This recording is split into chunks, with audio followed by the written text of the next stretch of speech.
Hello everyone. उम्मीद करती हूँ आप लोग अच्छे होंगे। तो दोस्तों, शिव शैली क्लासेस में आज मेरी पहली क्लास है।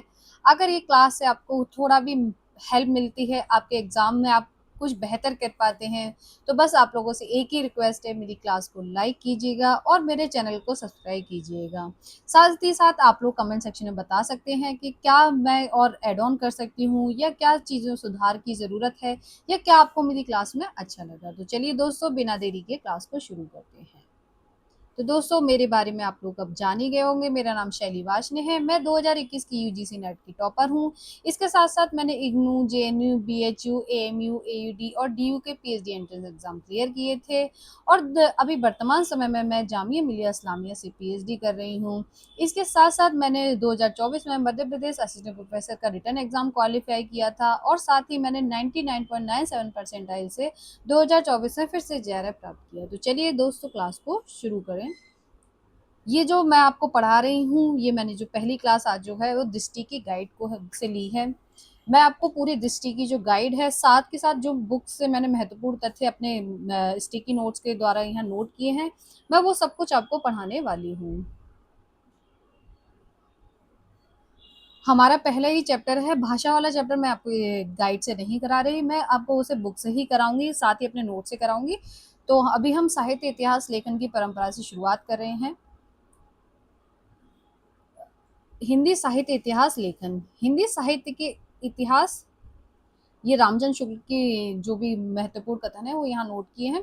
हिंदी साहित्य के इतिहास की दृष्टि से उल्लेख ग्रंथ भक्ति काल से मिलने लगा है, जैसे गोकुलनाथ कृत 84 वैष्णव की वार्ता, 252 वैष्णव की वार्ता, नाभादास कृत भक्तमाल, किंतु कवियों का विवरण मात्र होने से इन्हें इतिहास ग्रंथ नहीं माना जा सकता।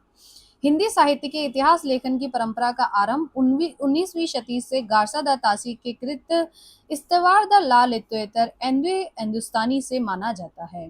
आज हिंदी साहित्य के इतिहास लेखन की चार पद्धतियां हैं। तो वैसे हिंदी साहित्य की जो इतिहास लेखन की दृष्टि से उल्लेखनीय ग्रंथ है वो है 84 वैष्णव की वार्ता, 252 वैष्णव की वार्ता और भक्तमाल। लेकिन वे ये सिर्फ कवियों का विवरण मात्र है, इतिहास ग्रंथ नहीं है।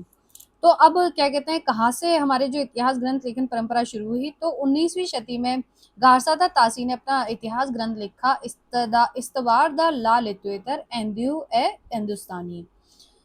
इतिहास लेखन की कितनी पद्धतियां होती हैं? तो इतिहास लेखन की चार पद्धतियां होती हैं, महत्वपूर्ण है, एग्जाम में पूछा भी गया है। पहली पद्धति है वर्णानुक्रम पद्धति, यानी कि जो वर्णों के अनुसार लगाई गई पद्धति। इसमें रचनाकारों का विवरण उनके नाम के प्रथम वर्ड के क्रम में दिया जाता है, जैसे कि डिक्शनरी में लगा होता है। उदाहरण के लिए तुलसी, चिंतामणि, केदारनाथ सिंह का समय भले ही भिन्न हो, किंतु उनका क्रम इस प्रकार होगा: केदारनाथ सिंह, चिंतामणि और तुलसीदास। इसे ऐतिहासिक दृष्टि से अवसंगत माना जाता है, क्योंकि यह इतिहास लेखन नहीं, शब्दकोश लेखन लेखन की तरह होती है। गारसा दा तासी और शिव सिंह सेंगर ने इसका प्रयोग किया है। तो किस किसने वर्णानुक्रम पद्धति का प्रयोग किया है? गारसा दा तासी और शिव सिंह सेंगर ने। अगली पद्धति है हमारी कालानुक्रम पद्धति। इसमें रचनाकारों का विवरण उनके काल समय के क्रम से दिया जाता है। रचनाकार की जन्म तिथि का आधार बनाया जाता है। तो कालानुक्रम में क्या होता है? जन्म तिथि को आधार बनाया जाता है। इतिहास लेखन की दृष्टि से इसे भी अधूरा समझा जाता है, क्योंकि इस पद्धति से लिखे ग्रंथ भी वर्णानुक्रम पद्धति की तरह कविवृत्त संग्रह मात्र होते हैं। जॉर्ज ग्रियर्सन और मिश्र बंधु ने इसका प्रयोग किया है। तो कालानुक्रम पद्धति का प्रयोग किसने किया है? जॉर्ज ग्रियर्सन और मिश्र बंधुओं ने। यद्यपि ग्रियर्सन में विधेयवादी पद्धति के कुछ आरंभिक सूत्र भी मिलते हैं। अगली पद्धति है वैज्ञानिक पद्धति।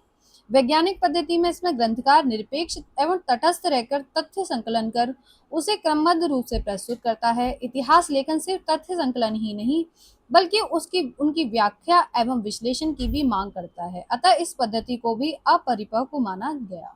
अगली पद्धति है विधेयवादी पद्धति। फ्रेंच विद्वान तेन ने इसे सुव्यवस्थित सिद्धांत के रूप में स्थापित किया। तो विधेयवादी पद्धति के जनक कौन है? तेन। तेन ने इस पद्धति को 3 शब्दों के माध्यम से स्पष्ट किया है: जाति यानी कि रेस, वातावरण यानी कि मिलियू या क्षण विशेष यानी कि मूवमेंट। इस पद्धति के अनुसार किसी भी साहित्य के इतिहास को समझने के लिए उससे संबंधित जातीय परंपराओं, राष्ट्रीय और सामाजिक वातावरण एवं सामायिक परिस्थितियों का अध्ययन विश्लेषण आवश्यक है। तो किस पद्धति के अनुसार किसी भी साहित्य के इतिहास को समझने के लिए उसकी जातीय परंपरा, राष्ट्रीय और सामाजिक वातावरण एवं सामाजिक परिस्थितियों का अध्ययन विश्लेषण आवश्यक है, तो विधेयवादी पद्धति।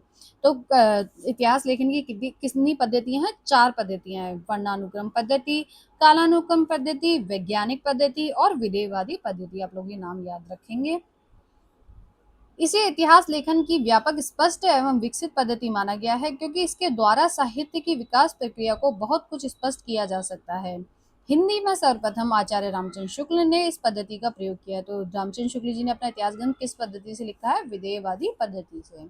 उनके बाद रामस्वरूप चतुर्वेदी, बच्चन सिंह आदि प्रख्यात साहित्यिक इतिहासकारों ने इस पद्धति को आगे बढ़ाया। यह तथ्य उसके निम्नलिखित उदाहरणों से स्पष्ट होता है। रामचंद्र शुक्ल जी का कथन है और रामस्वरूप चतुर्वेदी जी का, दोनों ही कथन बहुत बहुत बहुत महत्वपूर्ण है। रामचंद्र शुक्ल: प्रत्येक देश का साहित्य वहां की जनता की चित्तवृत्तियों का संचित प्रतिबिंब होता है। आदि से अंत तक इन्हीं चित्तवृत्तियों की परंपरा को परखते हुए साहित्य परंपरा के साथ उसका सामंजस्य बैठाना ही साहित्य कहलाता है। किसका कथन है? आचार्य रामचंद्र शुक्ल जी का। अगला हमारा कथन है रामस्वरूप चतुर्वेदी जी का। कवि का काम यदि दुनिया में ईश्वर के कामों को न्यायोचित ठहराना है, तो साहित्य के इतिहासकार का काम है कवि के कामों को साहित्य इतिहास की विकास प्रक्रिया में नियोजित दिखा सकना। किसका कथन है? रामस्वरूप चतुर्वेदी जी का। महत्वपूर्ण है। प्रत्येक देश का साहित्य वहां की जनता की चित्तवृत्ति का संचित प्रतिबिंब होता है। रामचंद्र शुक्ल: कवि का काम यदि दुनिया में ईश्वर के कामों को न्यायोचित ठहराना है, तो साहित्य के इतिहासकार का काम है कि कवि के कामों को साहित्य इतिहास की विकास प्रक्रिया में नियोजित दिखा सकना। साहित्य इतिहास दर्शन: जिस प्रकार साहित्य की परंपरा का अध्ययन साहित्य इतिहास लेखन के माध्यम से किया जाता है, उसी प्रकार साहित्य इतिहास लेखन व उसकी परंपरा का अध्ययन साहित्य इतिहास दर्शन करता है। साहित्य इतिहास दर्शन से अभिप्राय साहित्य के इतिहास लेखन में प्रयुक्त दृष्टिकोणों और विचारों का अध्ययन करने वाले विषय से है। हिंदी में नलिन विलोचन शर्मा ने इस तरह का उल्लेख ग्रंथ लिखा है, साहित्य इतिहास का दर्शन। तो साहित्य इतिहास का दर्शन किसका ग्रंथ है? नलिन विलोचन शर्मा जी का। मैनेजर पांडे का इतिहास एवं साहित्य दृष्टि भी इसी प्रकार का ग्रंथ है। साहित्य इतिहास दर्शन का संबंध इतिहास दर्शन से है। साहित्य दर्शन के जनक को लेकर मतभेद है। तो साहित्य इतिहास दर्शन है क्या? साहित्य इतिहास दर्शन मतलब बेसिकली यही है कि हमने कोई भी साहित्य इतिहास लिखा, तो उसके जो भी दृष्टिकोण या विचार हैं, तो उन सबको समझना और उनका अध्ययन करना साहित्य इतिहास दर्शन कहलाता है। और साहित्य इतिहास दर्शन के जो जनक हैं, उसके बारे में अलग अलग लोगों की अलग अलग मान्यता है। जैसे कि कॉलिंगवुड के अनुसार वाल्टेयर, सामान्यतः इन्हें ही माना जाता है। तो साहित्य इतिहास का जनक किसे माना जाता है? वाल्टेयर। किसके अनुसार? कॉलिंगवुड के अनुसार और सर्वमान्य रूप से। प्रोफेसर वाल्स के अनुसार विको ये इटली के दार्शनिक हैं, साहित्य इतिहास के जनक माने जाते हैं। तो प्रोफेसर वाल्स ने किसको माना है? विको को।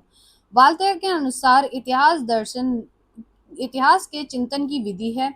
इसमें इतिहासकार ऐतिहासिक घटनाओं को दोहराने के बजाय अपने विषय में चिंतन करता है। कॉलिंगवुड के अनुसार इतिहास का दर्शन साहित्य और इतिहासकार के विचारों का पारस्परिक तालमेल है। इतिहास दर्शन के विषय में हीगल का कथन महत्वपूर्ण है। हीगल के अनुसार इतिहास घटनाओं का संकलन भर नहीं है, बल्कि घटनाओं के भीतर छिपी कार्य कारण प्रक्रिया की खोज है। तो कार्य कारण प्रक्रिया की खोज किसने कहा है? हीगल ने। हीगल का इतिहास दर्शन द्वंद्वात्मक आदर्शवाद कहलाता है।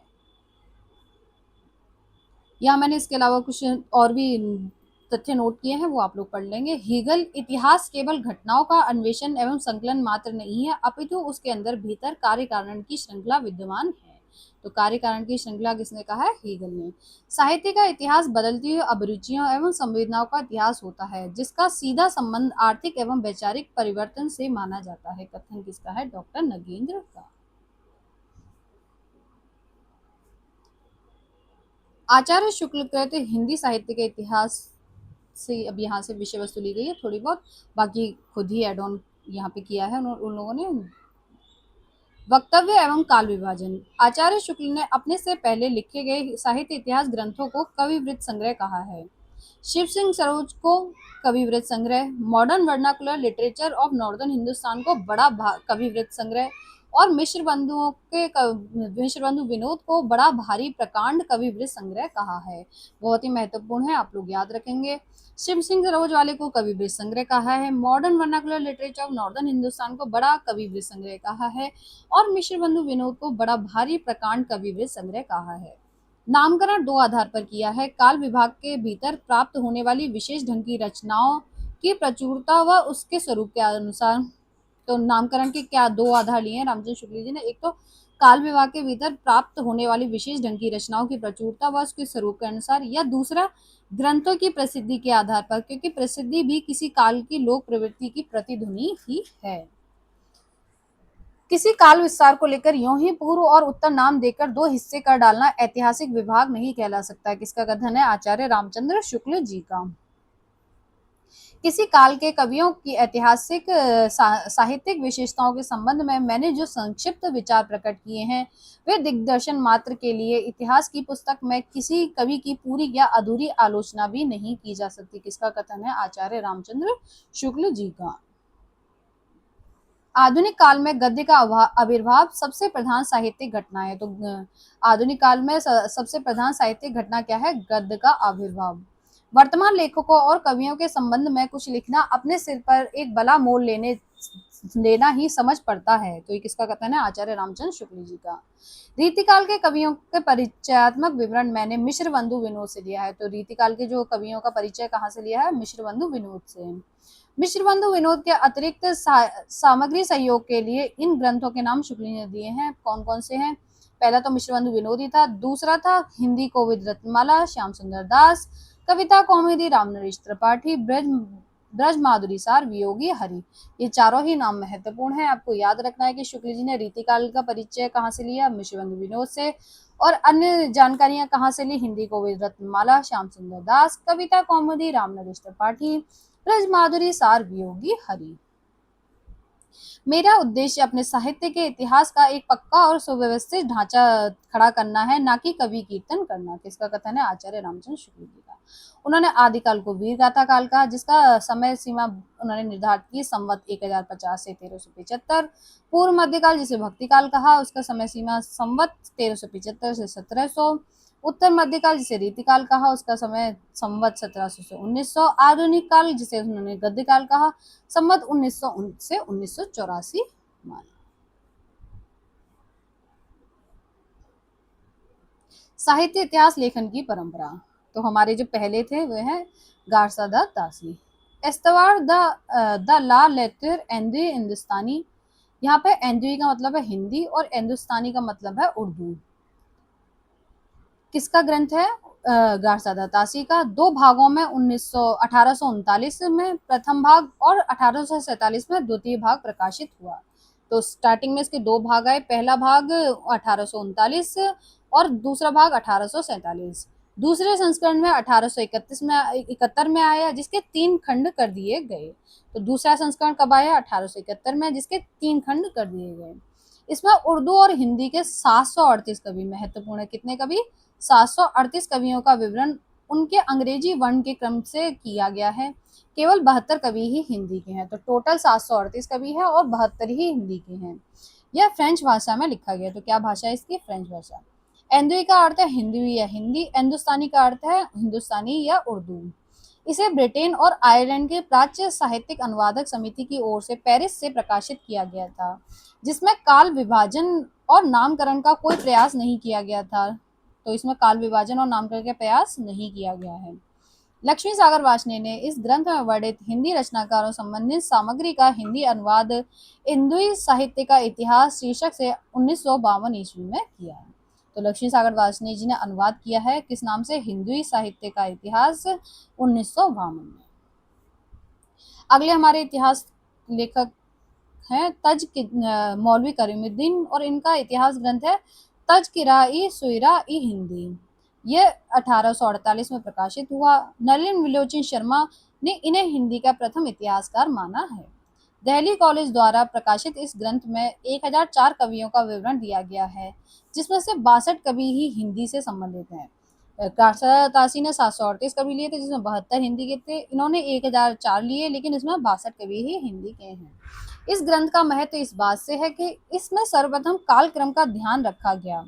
किंतु नामकरण नहीं किया गया। तो कालक्रम का सर्वप्रथम ध्यान किस रचना में रखा गया? तो तज़किरा ई सूरा ई हिंदी में।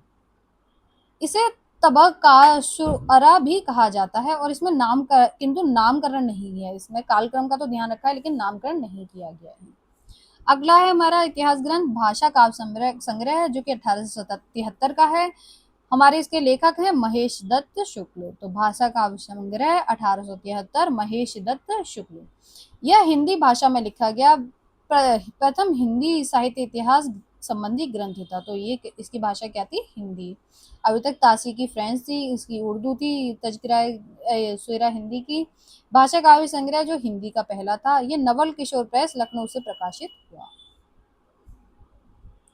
अगले हैं हमारे शिव सिंह सरोज, जिनके लेखक हैं शिव सिंह सेंगर।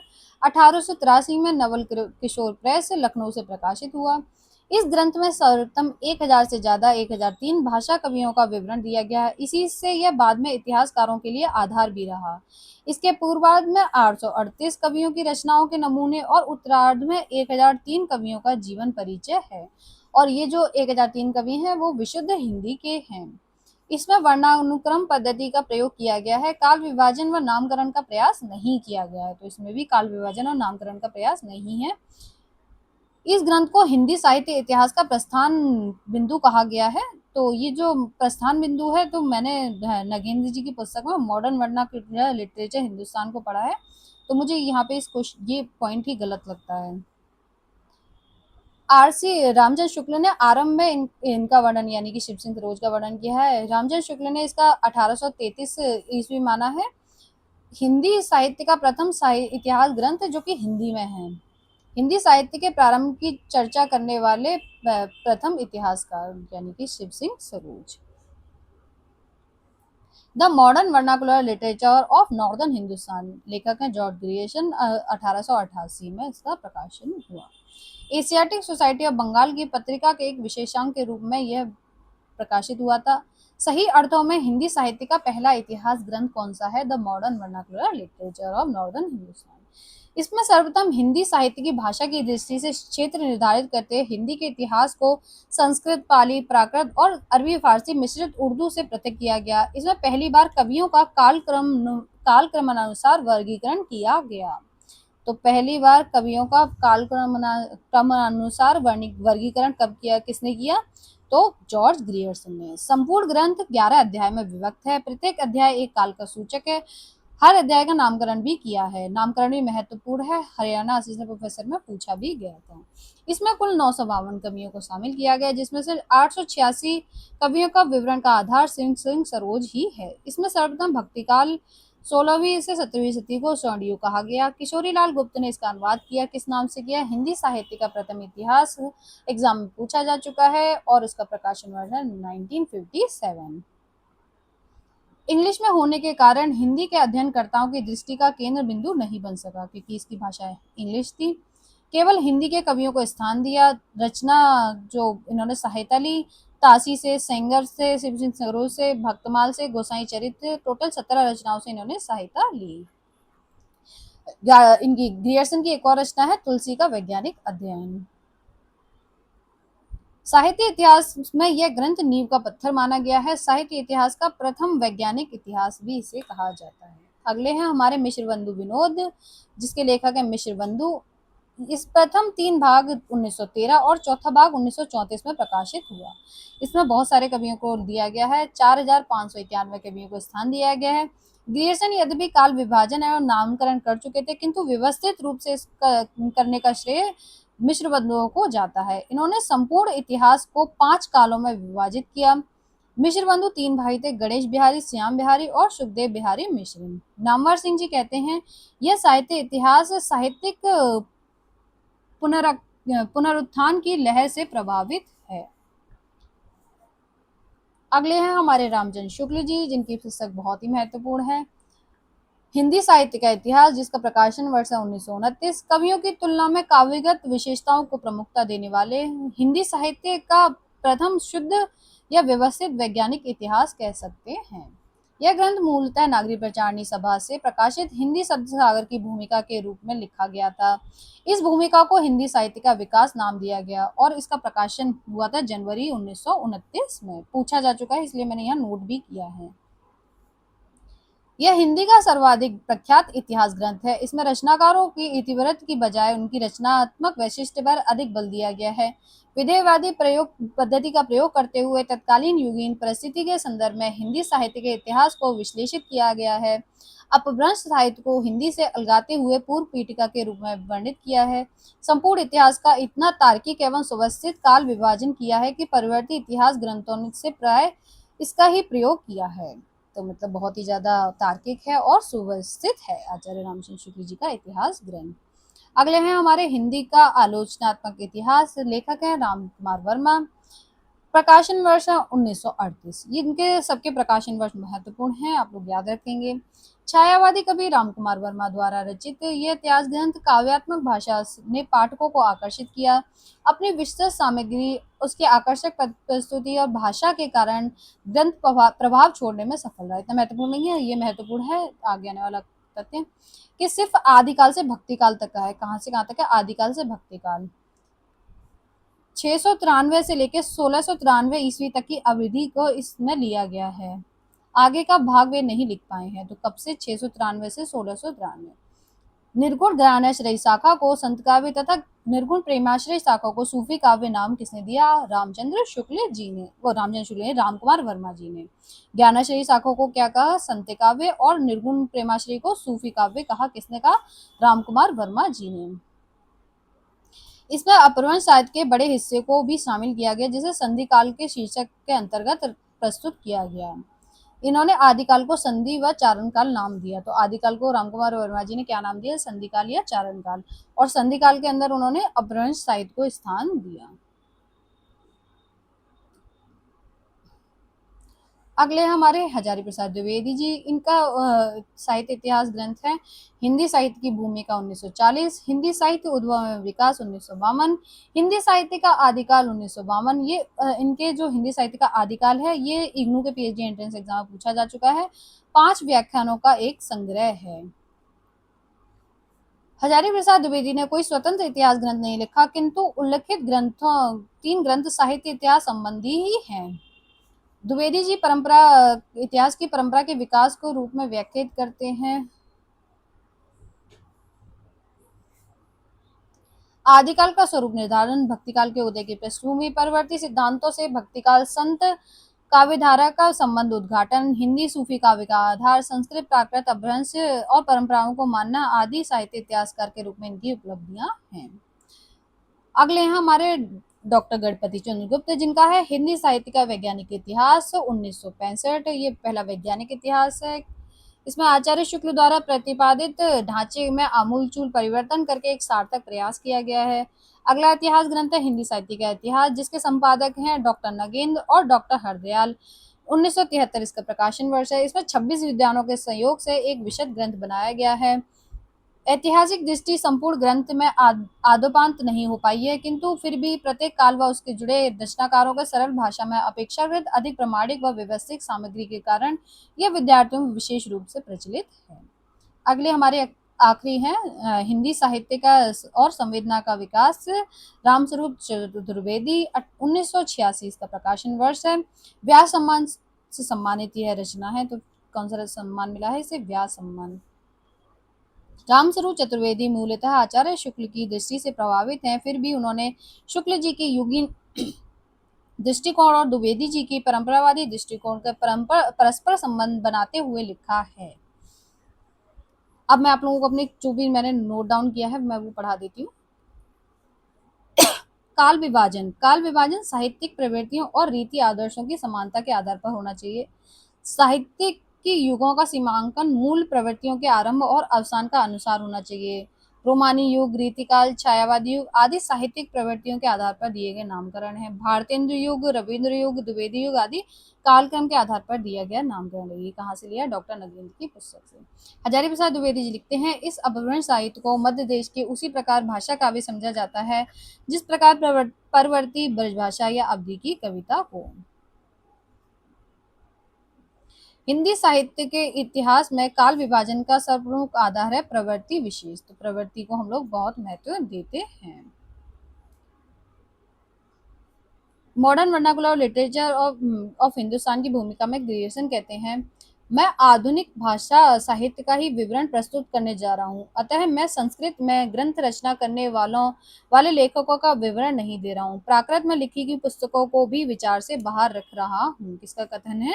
ग्रियर्सन जी का महत्वपूर्ण है। आधार स्रोत मैंने आपको बता ही दिया कि तासी, सेंगर, भक्तमाल, गोसाई चरित्र और हजारा, मतलब 17, टोटल 17 रचनाओं को आधार लिया गया है।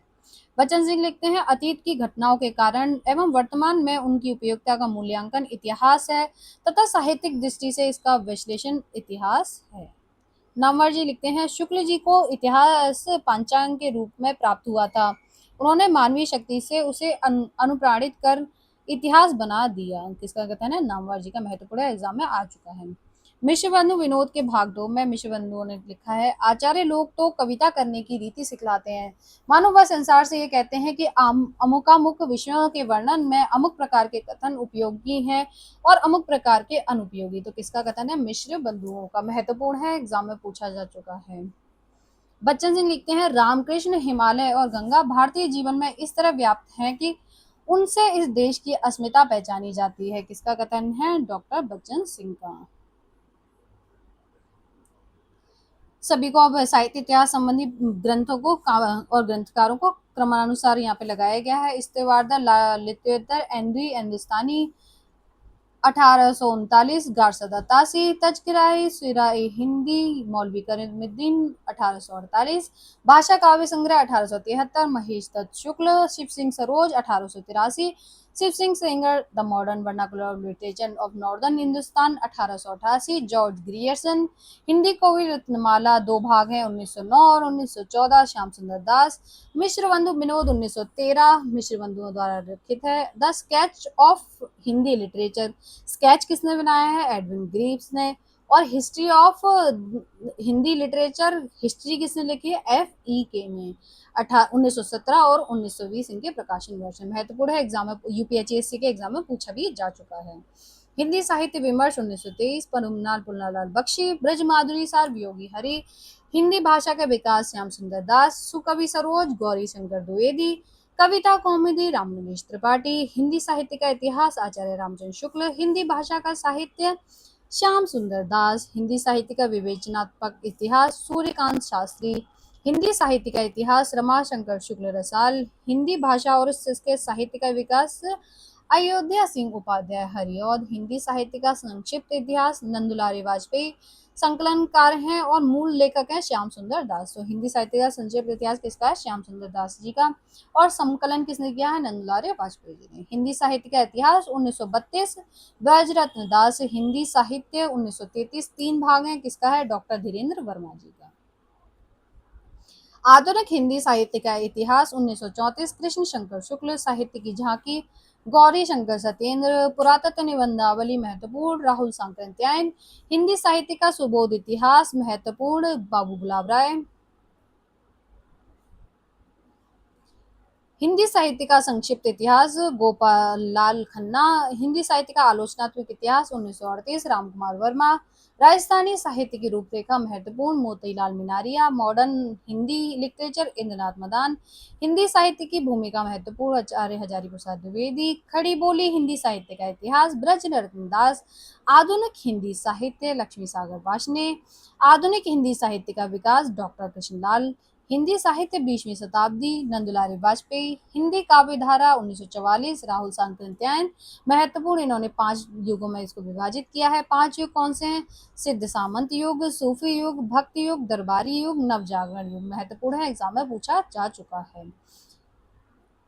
हिंदी वीर काव्य, टीकम सिंह तोमर, रीति काव्य की भूमिका, डॉक्टर नगेंद्र, आधुनिक हिंदी साहित्य, नंदुलारी वाजपेयी, उत्तर भारत की संत परंपरा, परशुराम चतुर्वेदी, हिंदी साहित्य का आदिकाल, हजारी प्रसाद द्विवेदी, हिंदी साहित्य उद्भव और विकास, आचार्य हजारी प्रसाद द्विवेदी, हिंदी साहित्य का अतीत कितने भाग? 2 भाग, विश्वनाथ प्रसाद मित्र 1960, हिंदी साहित्य का इतिहास दर्शन, नलिन विलोचन शर्मा, हिंदी साहित्य का वृहद इतिहास कितने भागों में? 16 भागों में, किसने प्रकाशित किया? नागरी प्रचारणी सभा द्वारा। हिंदी साहित्य का वैज्ञानिक इतिहास 1965, गणपति चंद्रगुप्त। हिंदी साहित्य का इतिहास डॉक्टर नगेंद्र और डॉक्टर हरदयाल। आधुनिक हिंदी साहित्य का आदिकाल नारायण चतुर्वेदी। साहित्य एवं इतिहास दृष्टि मैनेजर पांडे। हिंदी साहित्य का सरल इतिहास विश्वनाथ त्रिपाठी। हिंदी साहित्य और संवेदना का विकास महत्वपूर्ण रामस्वरूप चतुर्वेदी। हिंदी साहित्य का समीक्षात्मक इतिहास प्रोफेसर वासुदेव सिंह। हिंदी साहित्य का दूसरा इतिहास महत्वपूर्ण बच्चन सिंह। हिंदी साहित्य का आधा इतिहास सुमन राजे। हिंदी साहित्य का मौखिक इतिहास संपादन किया है नीलाभ जी ने। हिंदी साहित्य का विवेचनात्मक इतिहास मोहन अवस्थी। हिंदी साहित्य का परिचयात्मक इतिहास भगीरथ मिश्र। हिंदी साहित्य का ओजल नारी इतिहास नीरजा माधव। ये जो प्रकाशन वर्ष है, इनके प्रकाशन वर्ष महत्वपूर्ण है क्योंकि इनको सीक्वेंस में लगाने के लिए ऑप्शन क्वेश्चंस आते रहते हैं। हिंदी साहित्य का इतिहास हेमंत कुकरेती। हिंदी साहित्य का समग्र इतिहास रामकिशोर शर्मा। उदय नारायण तिवारी कृत हिंदी भाषा का उद्भव विकास तथा भागीरथ मिश्र द्वारा हिंदी काव्यधारा का इतिहास उल्लेखनीय ग्रंथ है। रामनरेश त्रिपाठी जी का कविता कौमुदी 1928 8 भागों में पूछा जा चुका। कितने भागों में? 8 भागों में। इसमें हिंदी, उर्दू, बांग्ला तथा संस्कृत के कवियों तथा लोकगीतों का संकलन संपादन किया है। तज़किरा-ए-शुरा-ए हिंदी में को अंग्रेजी में उर्दू कवियों का इतिहास और उर्दू में हिंदी शायरी का तज़किरा कहा गया। पद्मलाल पुनलाल बख्शी हिंदी साहित्य इतिहास को आलोचनात्मक ढंग से समझाने के लिए प्रसिद्ध है। हिंदी के मुसलमान कवि किसका है? गंगा प्रसाद सिंह का। ब्रजमाधुरी सार की के संपादन की प्रेरणा वियोगी हरि को राधाचरण गोस्वामी से मिले तो महत्वपूर्ण है। ब्रजमाधुरी सार के संपादन की प्रेरणा वियोगी हरि को किससे मिली? राधाचरण गोस्वामी से। माता प्रसाद गुप्त का हिंदी पुस्तक साहित्य नाम का ग्रंथ आधुनिक साहित्य का बीजक कहलाता है। एफ.ई.के ने the history of Hindi literature में हिंदी साहित्य इतिहास को 4 कालों में बांटा है। एफ.ई.के ने हिंदी के शैशवास अवस्था के वृत्तों का वर्णन करने के बाद काल विभाजन का आधार हिंदी साहित्य के महत्वपूर्ण आंदोलनों को बनाया है। अन्य महत्वपूर्ण उल्लेखनीय ग्रंथ है राजस्थानी भाषा और साहित्य मोतीलाल मिनारिया, राजस्थान का पिंगल साहित्य मोतीलाल मिनारिया, राजस्थानी साहित्य की रूपरेखा मोतीलाल मिनारिया, चैतन्य मत और ब्रज साहित्य प्रभुदयाल मित्तर, राधा वल्लभ संप्रदाय सिद्धांत और साहित्य विजय स्नातक, पंजाब प्रांतीय हिंदी साहित्य का इतिहास चंद्रकांत बाली आदि महत्वपूर्ण है। आगे कथन है आचार्य हजारी प्रसाद द्विवेदी जी का के विषय में गणपति चंद्रगुप्त जी का कथन है। गणपति चंद्रगुप्त जी कहते हैं वस्तुतः वे यानी कि हजारी प्रसाद द्विवेदी जी पहले व्यक्ति हैं जिन्होंने आचार्य शुक्ल की अनेक धारणाओं एवं स्थापनाओं को चुनौती देते हुए उसे सबल प्रमाणों के आधार पर खंडित किया। निश्चय ही आचार्य हजारी प्रसाद द्विवेदी हिंदी के सबसे अधिक सशक्त इतिहासकार रहे हैं।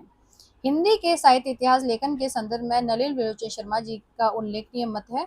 हिंदी साहित्य इतिहास का पहला इतिहास लेखन गारसादा तासी था, यह निर्विवाद है। तो किसका कथन है? नलिन विलोचन शर्मा जी का। हिंदी के विधेयवादी साहित्य इतिहास की आदम प्रवर्तक शुक्ल नहीं प्रत्युत ग्रियर्सन है। किसका कथन है? नलिन विलोचन शर्मा जी का। दोनों ही कथन महत्वपूर्ण हैं। आगे हजारी प्रसाद द्विवेदी जी का कथन है शुक्ल जी ने जिन रचनाओं को प्रमाणित मानकर इस काल का नामकरण किया था इसमें अधिकांश संदिग्ध और अप्रमाणिक है। इधर अनेक अज्ञात पूर्ण काव्यों का पता लगा है जो महत्वपूर्ण है। नामकरण के समय शुक्ल जी के सामने ये पुस्तकें नहीं थी। आगे फिर हजारी प्रसाद द्विवेदी जी का कथन है एसपीडी मतलब हजारी प्रसाद द्विवेदी। साहित्यिक पुस्तकें हमें सुख दुख की व्यक्तिगत संकीर्णताओं और दुख दुनियावी झगड़ों से ऊपर ले जाती हैं। आगे है श्याम सुंदर दास जी का कथन है किसी पुस्तक को हम साहित्य का या काव्य की उपाधि तभी दे सकते हैं जब जो कुछ उसमें लिखा गया है वह कला के उद्देश्यों की पूर्ति करता हो। यह एकमात्र उचित कसौटी है। गुलाब राय जी का कथन, ये शब्द और अर्थ इतना महत्वपूर्ण नहीं है। बच्चन सिंह आगे लिखते हैं साहित्य के इतिहास को साहित्यिक बनाए रखना इतिहासकार का केंद्रीय धर्म है। इसके लिए शुक्ल जी से सीखा जा सकता है। किसका कथन है? बच्चन सिंह का। हजारी रामस्वरूप चतुर्वेदी जी लिखते हैं पूरे इतिहास प्रवाह में चलने वाले इस आलोचना विवेक की सीमा आती है। हाँ, जहाँ जहाँ आलोचक आधुनिक काल से पहुंचकर पाठकीय अर्थ अपेक्ष और सहृदय अर्थ व्याख्या के अंतर को धूमिल कर देता है।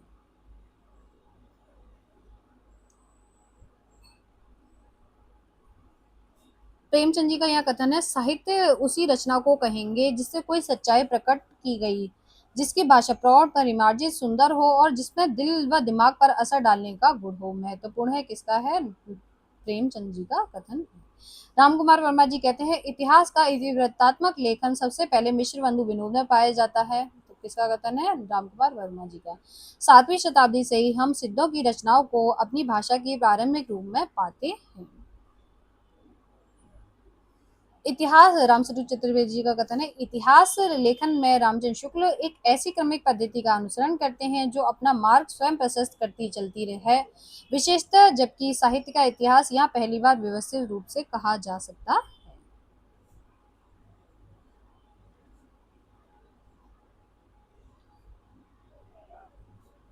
आगे है हमारे साहित्य, हिंदी साहित्य का कालक्रम विभाजन और नामकरण।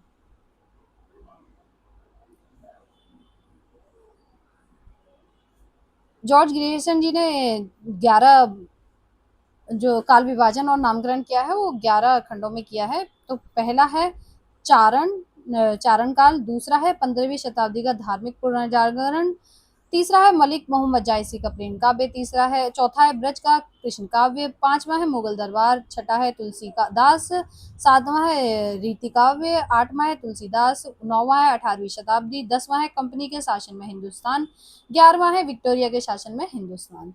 अब इसमें महत्वपूर्ण क्या है, अभी जब हरियाणा का जो एग्जाम कैंसिल हुआ है उसमें पूछा गया था कि ग्रियर्सन के साहित्य इतिहास में रीतिकाल को कौन से स्थान पर रखा गया, तो 7वें स्थान पर रखा गया है। तो आप बाकी के नाम को भी याद रखेंगे अच्छे से। मिश्र बंधुओं ने काल विभाजन किया, प्रारंभिक काल को दो भागों में विभाजित किया है, पूर्व प्रारंभिक, उत्तर प्रारंभिक। माध्यमिक काल को पूर्व माध्यमिक काल और प्रौढ़, न कि उत्तर प्रौढ़ माध्यमिक काल। अलंकृत काल को पूर्व अलंकृत और उत्तर अलंकृत। और इसका जो प्रारंभिक काल की समय सीमा है 643 से 1387, और अलंकृत जो शब्द है वो ऑर्नेट से लिया गया है। परिवर्तन काल और वर्तमान काल, ये 5 क्या कहते हैं, मिश्र बंधुओं ने 5 कालों में विभाजित किया है और उसको आगे दो दो हिस्सों में आगे विभाजित किया है। आचार्य शुक्ल का अभी मैंने बताया था कि आदिकाल, पूर्व मध्यकाल, उत्तर मध्यकाल और आधुनिक काल 1050 से 75, 1375 से 1700, 1700 से 1900, 1900 से 1984। आगे हमारे राम कुमार वर्मा, इन्होंने 7 प्रकरणों में अपना इतिहास ग्रंथ लिखा है और काल विभाजन इन्होंने 4 भागों में किया है। प्रारंभिक काल जो कि 2 भागों में विभाजित है, संधि काल और चारण काल। संधि काल में इन्होंने सिद्ध, जैन और नाथ रखे हैं, भाषा की ओर संकेत करता है जो संधि काल नाम है, और चारण काल वर्ग की बोध कराता है जिसमें डिंगल साहित्य है। भक्ति काल, रीतिकाल और आधुनिक काल। हजारी प्रसाद द्विवेदी जी ने भी आदिकाल, भक्तिकाल, रीतिकाल और आधुनिक काल। गणपति चंद्रगुप्त जी ने आदिकाल, पूर्व मध्यकाल, इन्होंने भी रामचंद्र शुक्ल जी की तरह उत्तर मध्यकाल और आधुनिक काल में विभाजित किया है। नगेंद्र द्वारा संपादित हिंदी साहित्य के इतिहास ग्रंथ में आदिकाल 7वीं शताब्दी के मध्य से 14वीं शताब्दी के मध्य, भक्तिकाल 14 से 17, रीतिकाल 17वीं शताब्दी के मध्य से 19वीं शती, आधुनिक काल 19वीं शती के मध्य से अब तक। तो उन्होंने पुनर्जागरण काल, भारतेंदु युग, जिसकी समय सीमा है 1857 से 1900, जागरण सुधार काल, द्विवेदी युग महत्वपूर्ण है, पूछा जाता है 1900 से 1918, छायावाद युग 1918 से 1938, छायावादोत्तर काल, प्रगति प्रयोग काल 1938 से 1953, नवलेखन 1953 से अब तक। रामस्वरूप चतुर्वेदी जी ने भी रामचंद्र शुक्ल जी का मतलब जो उनका काल विभाजन है उसी को फॉलो किया है। आदिकाल, पूर्व मध्यकाल, उत्तर मध्यकाल और आधुनिक काल। बच्चन सिंह ने काल विभाजन किया है अपभ्रंश काल, भक्ति काल, रीतिकाल और आधुनिक काल। हजारी प्रसाद द्विवेदी जी कहते हैं आचार्य शुक्ल के इतिहास लेखन की रिक्तियों को भरते हुए उसमें सुधार करके नए तथ्य उजागर करने वाले पहले विद्वान कौन है? हजारी प्रसाद द्विवेदी जी। आदिकाल की समय सीमा ये महत्वपूर्ण है, एग्जाम में पूछी जाती है। ग्रियर्सन जी ने 643 से 1400, मिश्र बंधु ने 643 से 1387, रामचंद्र शुक्ल जी ने 1993 से 1315, 1318। रमाशंकर रसाल जी ने, महत्वपूर्ण नहीं है। राम कुमार वर्मा ने 693 से 1318, नगेंद्र जी का 759 से 14वीं सदी के मध्य तक। राहुल सांकृत्यायन महत्वपूर्ण नहीं है। ये आगे क्वेश्चंस हैं। वाल्टेयर का कथन जो कि नेट के एग्जाम में आई थिंक आ चुका है, इतिहास दर्शन के अर्थ को केवल आलोचनात्मक या वैज्ञानिक इतिहास तक सीमित रखने वाले वैज्ञानिक हैं। हीगल ने इतिहास दर्शन का प्रयोग विश्व इतिहास के अर्थ में किया है। यूनानी विद्वान हेरोदोटस ने इतिहास के जो हेरोदोटस है उसको इतिहास का प्रथम व्याख्याता माना जाता है। ये महत्वपूर्ण कुछ क्वेश्चन है जो यूजीसी नेट के एग्जाम में पहले भी आ चुके हैं, तो आप लोग उनको देख लेंगे। तो दोस्तों उम्मीद करूंगी आप लोगों को ये क्लास पसंद आई होगी। अगर पसंद आई है तो क्लास को लाइक शेयर सब्सक्राइब कीजिएगा। इसके साथ साथ मैं आप लोगों से इतना ही कहूंगी कि आप लोग अपने सजेशंस कमेंट सेक्शन में बता सकते हैं कि आप लोगों को क्या पढ़ना है या क्या दिक्कतें आप लोगों के साथ हैं या क्या मैं बेहतर कर सकती हूँ, तो आप लोग मुझे ज़रूर बताइएगा। तो क्लास देखने के लिए बहुत बहुत शुक्रिया। Thank you so much.